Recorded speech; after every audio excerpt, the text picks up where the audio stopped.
ખેડાના ગળતેશ્વરમાં ખાણ ખનીજ વિભાગના દરોડા। ગળતેશ્વર મહાદેવ પાસે આવેલા પ્લેટિનમ વન વિહાર પાસે ખાણ ખનીજના દરોડા। રેતી ચોરી કરનાર ખનન માફિયા પર ખાણ ખનીજ વિભાગની કાર્યવાહી।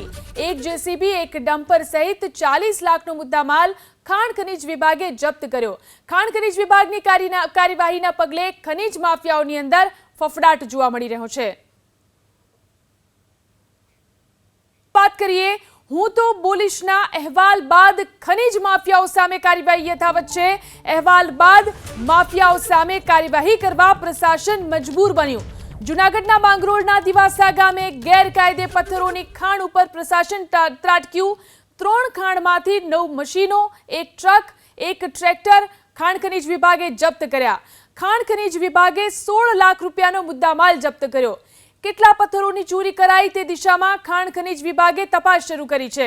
માપણીની કાર્યવાહી પૂર્ણ થયા બાદ પથ્થર ચોરીનો આંક સામે આવશે। તો હું તો બોલીશમાં અહેવાલ પ્રસારિત કરવામાં આવ્યો હતો અને ત્યારબાદ ખનીજ માફિયાઓ સામે કાર્યવાહી ચાલી રહી છે।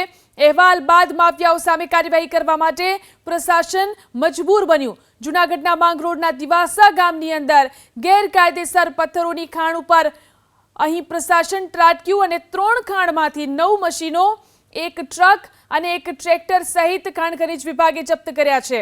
ખાણ ખનીજ વિભાગે કુલ 16 લાખ રૂપિયાનો મુદ્દામાલ કે જ્યાંથી ખાણ ખનીજ વિભાગે ખનીજ ચોરી ઝડપી પાડી। આ વિસ્તારમાં અવારનવાર બ્લાસ્ટ થવાના અને ખનીજ ચોરીના સ્થાનિકોએ આરોપ લગાવ્યા। ભૂસ્તર શાસ્ત્રીઓને સાથે રાખી અને ખાણ ખનીજ વિભાગે અહીં ચેકિંગ હાથ ધર્યું। તપાસ કરતા સ્થળ પરથી ખનીજ ચોરીના સાધનો, હિટાચી મશીન, જેસીબી, ટ્રક સહિત અંદાજે 1 કરોડનો મુદ્દામાલ જપ્ત કરવામાં આવ્યો। આ સમગ્ર મામલે કાયદેસરની કાર્યવાહી શરૂ કરવામાં આવી છે।